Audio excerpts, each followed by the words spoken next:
bahagi ng video, makikita ang lugar na may nakasulat na TLE at ang kubo sa paligid nito.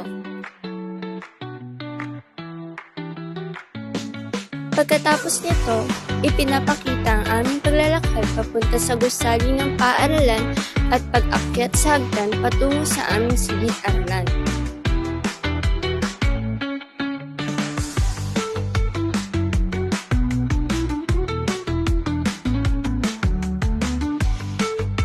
Makikita ang loob ng classroom kung saan naroroon ang aming mga klase na naghahanda at abala sa kanilang mga gawain bago magsimula ang klase.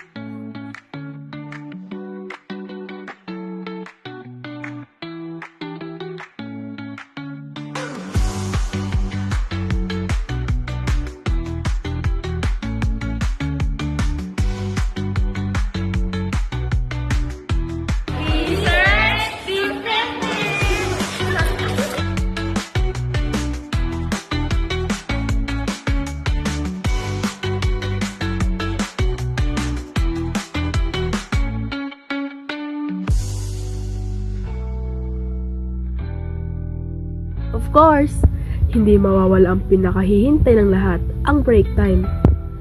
Ito ang kantin ng PGCHS.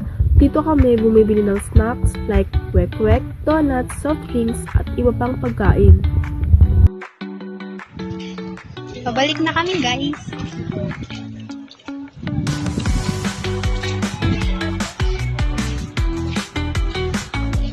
Sa taas naman ang library ng PGCHS. Pwedeng pupunta kapag may research, performance task o kapag gusto lang ng tahimik na place para mag-review.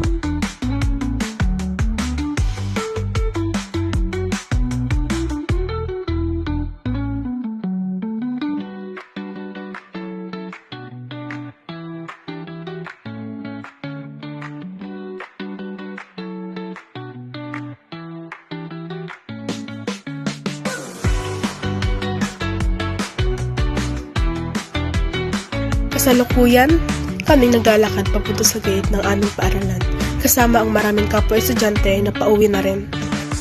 At dito na po nagtatapos ang